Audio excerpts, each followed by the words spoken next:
E agora nós vamos com a nossa primeira entrevistada de hoje.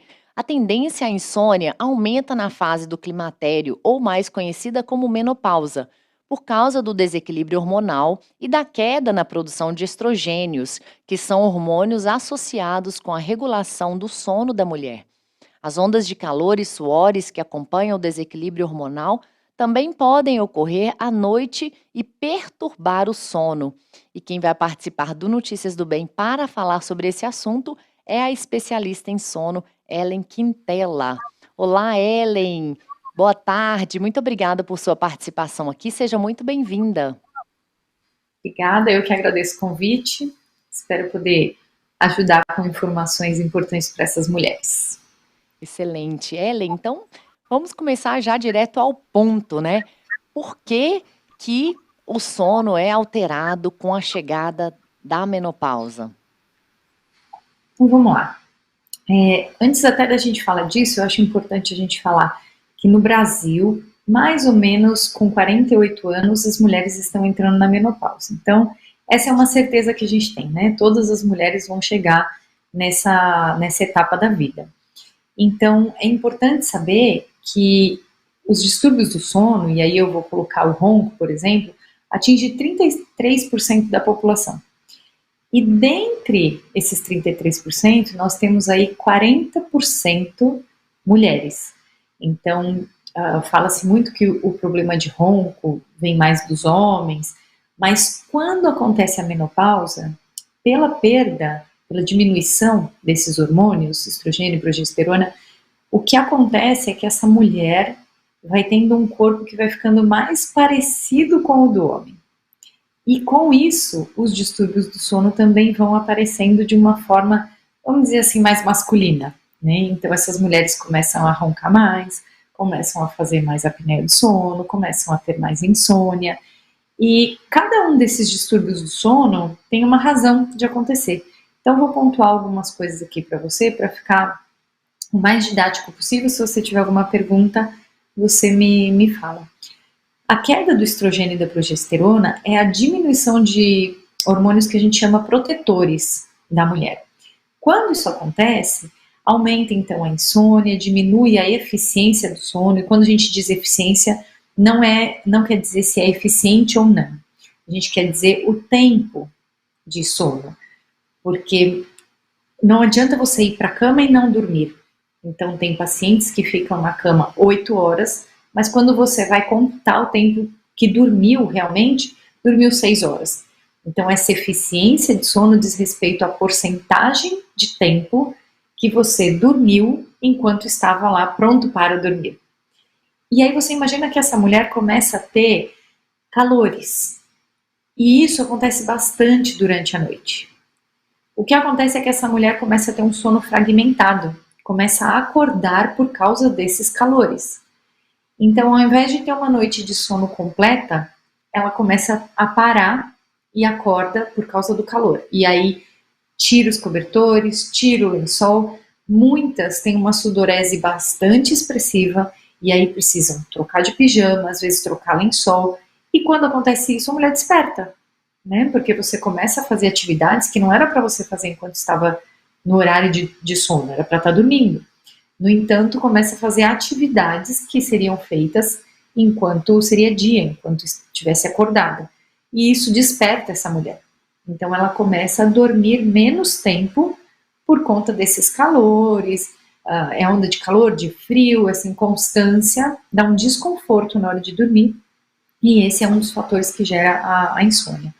Mas falando bastante aqui de ronco e de apneia, que é um fator extremamente importante, quando acontece essa queda desses hormônios, o que acontece é que essa mulher começa a se comportar de uma forma diferente. Então ela começa a ganhar peso, a forma como ela acumula gordura no corpo também começa a mudar.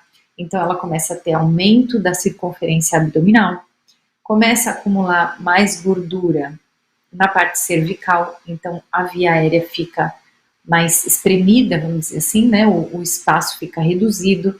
Então, essa via aérea, quando ela se aproxima, os tecidos vibram e isso faz com que produza o ronco.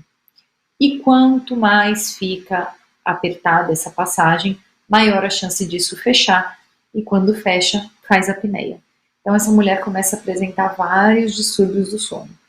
Quando essa apneia, essa insônia começam a acontecer com mais e mais frequência, a gente tem as consequências. Então, uma mulher mais irritada, que já é da menopausa, então aumenta ainda a irritabilidade, perda de memória, essa mulher fica alterada em termos de depressão, muitas vão para depressão, e aí você imagina tanta coisa que acontece na hora da menopausa, e aí ainda por cima ela tem o problema de roncar, e muitas vezes, se ela é casada, tem um parceiro que está ali do lado, começa a reclamar, e daqui a pouco esse parceiro vai dormir em outro quarto. Então olha quantos problemas vão se sobrepondo na vida dessa mulher.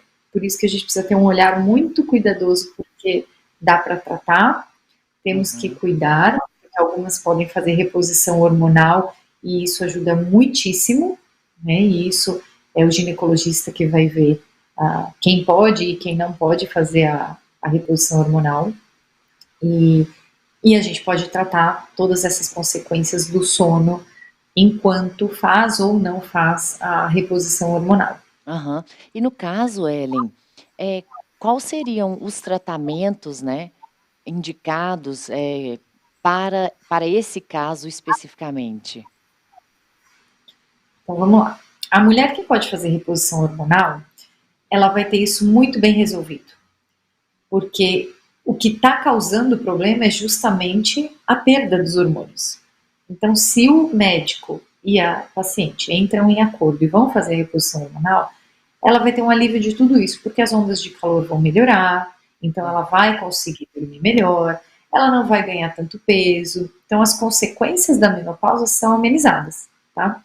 As que não podem fazer reposição hormonal, então a gente trata a insônia, trata a apneia e o ronco, e aí tem uma série de tratamentos que a gente pode fazer.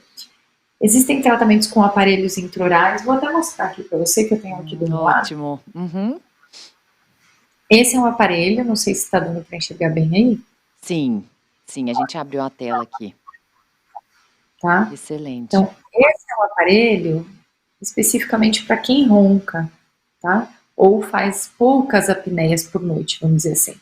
Certo. Então, o objetivo desse aparelho é fazer um avanço do queixo, assim.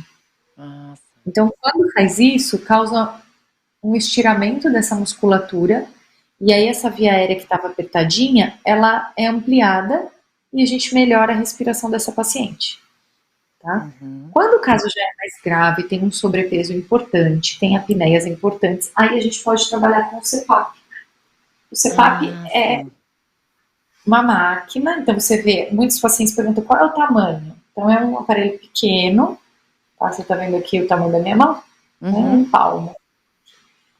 E ele funciona com, aqui atrás vem um tubo que é ligado numa máscara e o paciente vai usar isso aqui para dormir e ele fica como que soprando ar para dentro do paciente. Então é uma pressão positiva, de forma que o ar vai entrar com força, passando por todas as resistências obstrutivas que essa via aérea possa ter. E aí a pessoa consegue. Sim, esse aparelho, no caso, é com água destilada, né?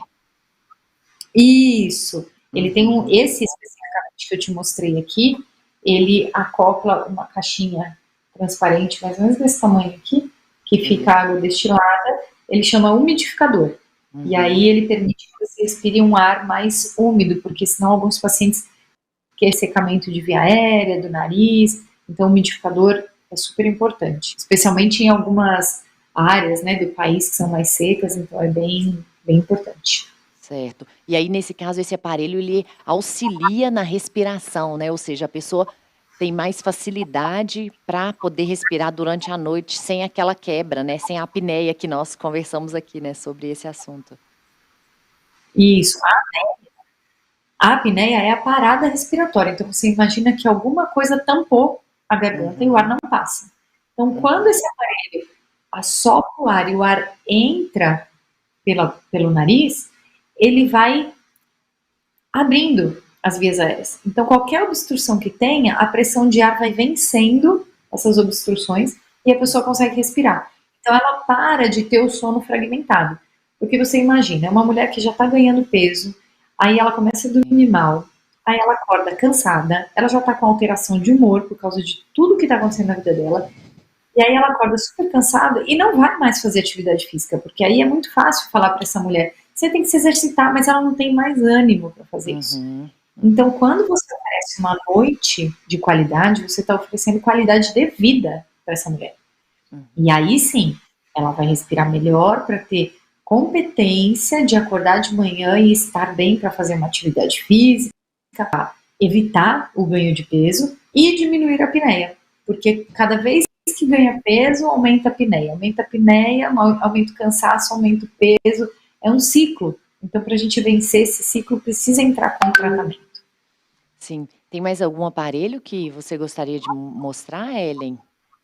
São esses dois. Não, os dois, o aparelho intraoral e o CPAP, que eu acho que são bem importantes, mas existem procedimentos cirúrgicos, por exemplo, eu tenho mulheres que chegam numa fase que precisam de cirurgia bariátrica, por exemplo, e às vezes a bariátrica é o que vai resolver a vida dela para ela dormir melhor, porque ela perde peso e aí ela consegue se livrar dos aparelhos, vamos dizer assim, né? É como usar o óculos. Quando você usa o óculos, você lê bem. Às vezes vai lá, faz uma cirurgia no olho, não precisa mais do óculos. É o mesmo princípio. Sim. E Ellen, no caso da menopausa, né, e de todos esses efeitos que ela causa no organismo da mulher, existe algo que possa ser feito como, como preventivo, como uma atitude preventiva? Então, a gente não tem como prevenir a menopausa, né? Ela virá. Não temos como prevenir. Sim, não, Mas mas existem os algumas... sintomas, né? esses sintomas, eles virão. Porque esses hormônios, eles vão diminuir. Não tem como, isso faz parte da vida da mulher. Então, não temos como fugir. Todas nós chegaremos lá, né? Então, o ideal é você estar nessa fase, quando percebe que isso está acontecendo, é já procurar um acompanhamento com o ginecologista, porque ele é a melhor pessoa para orientar a questão da reposição hormonal. Então, eu sou dentista, especialista em sono, eu tenho uma equipe e a gente olha todos os lados do paciente. Então, eu tenho pacientes que vêm de psiquiatra, eu tenho pacientes que vêm de otorrino, eu tenho paciente que vem de cardiologista. Cada um tem uma consequência quando tem o romper apneia, né, ou uma insônia. Então, quando vem para mim, eu preciso ter esse paciente tratado na área que não me diz respeito. Então, quando a paciente tem menopausa, a primeira coisa é, como está o seu acompanhamento com o ginecologista? Nós vamos tratar o sono? Vamos, sem deixar de olhar para a menopausa. Isso é um tratamento conjugado. E aí, a prevenção dos sintomas, o médico, se for possível já fazer a reposição hormonal, já vai tratando dessa forma, que aí diminui os sintomas. Existem coisas naturais, algumas coisas, alimentos, suplementos, que a gente sabe que muitos médicos lançam mão disso, que ajudam bastante para quem não pode fazer reposição. Ellen, você está localizada em São Paulo, certo? Isso, eu estou em São Paulo, no bairro de Moema, do ladinho do metrô Moema. Certo. E deixa os seus contatos para quem quiser te acessar diretamente, conhecer um pouco mais e melhor sobre, né, o seu trabalho e também seu consultório. Isso, eu estou em Moema, no Hospital Alvorada, tá? Meu Instagram é @DRA, de doutora, Ellen Quintela. @DRA, Ellen Quintela. E o nosso WhatsApp aqui do consultório é 999-278418. Eu sempre tenho que ler esse celular, não consigo decorar isso. E o DDD 11, né? Deu 11, isso, obrigada. Certo. Ellen, muito obrigada novamente por sua participação aqui, né? E tenha um ótimo final de semana. Deus te abençoe. Amém, vocês também. Bom fim de semana a todos. Obrigada, até a próxima.